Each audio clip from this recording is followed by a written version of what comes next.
Saya tidak suka perlakuan Presiden Trump yang merendahkan martabat bangsa loh. Sekali lagi, Presiden Prabowo berdiri di situ atas nama rakyat Indonesia, dia kepala negara.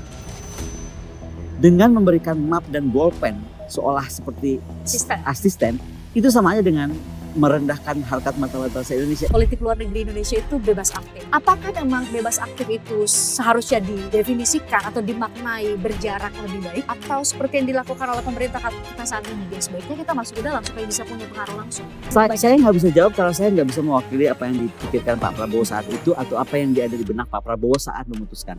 Saya nggak pernah dengar juga ada namanya pernah bahas soal rencana mau masuk BOP. DPR nggak pernah nyebut, Menlu nggak pernah nyebut, Menteri Pertahanan nggak pernah bilang. Kita semua diberitahu, bukan diajak bicara. Bu Kony, tapi kalau memang Presiden Prabowo atau pemerintah kemudian mendengarkan saran Bu Kony keluar BOP, lebih mahal dalam tanda petik kosnya tetap bertahan di dalam konteks juga tetap mempertahankan hubungan baik dengan Trump dan negara-negara yang ada di BOP, atau pada saat keluar juga pasti tentu ada konsekuensi, jangan-jangan Trump lebih ngamuk-ngamuk lagi. Akan dispanyolkan katanya. Iya, betul. Iya, ada Venezuela harusnya ya. Akan di Venezuela kan atau di Spanyol. Betul. Jangan-jangan kosnya jauh lebih mahal ketika kita keluar. Pemerintah juga harus menghitung dua konsekuensi ini.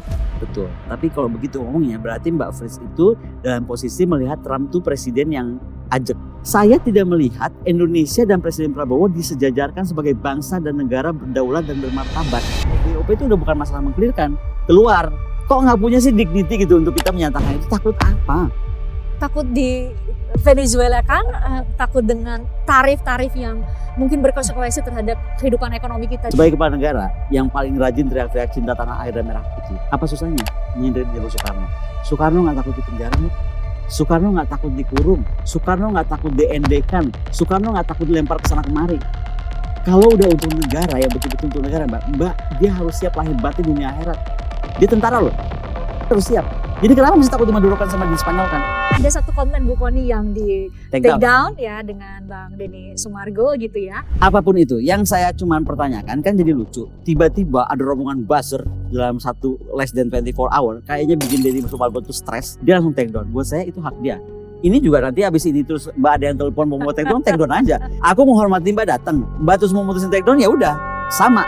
Tapi bagaimana rasanya Anda seorang akademisi, kemudian tapi harus masuk ke dalam pusaran dikotomi politik yang akhirnya yang diserang adalah objektivitas pandangan akademik Anda. Tidak semua orang bisa menerima pandangan akademik Anda dalam banyak hal, tidak dipengaruhi oleh afiliasi politik atau favoritism terhadap tokoh tersebut.